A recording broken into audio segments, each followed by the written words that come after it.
কিবোর্ডের কতগুলো ফাংশন কি রয়েছে F1 থেকে F12 যাকে আমরা ফাংশন কি বলি। এই ফাংশন কি এর স্পেসিফিক কিছু কাজ আছে যেগুলো কিন্তু পরীক্ষার জন্য খুবই গুরুত্বপূর্ণ। দেখো ফাংশন কি F1 হলো হেল্পের কাজ করে। হেল্প কম্পিউটারকে কিছু অর্থাৎ কোনো সাহায্য চাওয়ার জন্য যখন কমান্ড করব তখন F1 ব্যবহার করতে পারি, যেটা হচ্ছে হেল্প।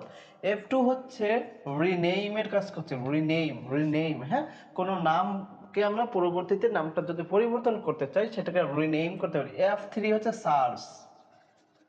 F5 যেগুলো স্টার মার্ক দাও এগুলো কিন্তু বেশি গুরুত্বপূর্ণ, হ্যাঁ। F5 হচ্ছে ফাইন্ড অ্যান্ড রিপ্লেস করবে এবং রিফ্রেশও করবে। রিফ্রেশ করতে এবং স্লাইড শো এর ক্ষেত্রে ব্যবহার করা হয়। 5 এটা কিন্তু খুবই গুরুত্বপূর্ণ। F5, হ্যাঁ, ফাংশন 5 কিন্তু খুবই গুরুত্বপূর্ণ। F7 হচ্ছে স্পেলিং এর কাজ করবে। স্পেলিং চেক করার জন্য F7।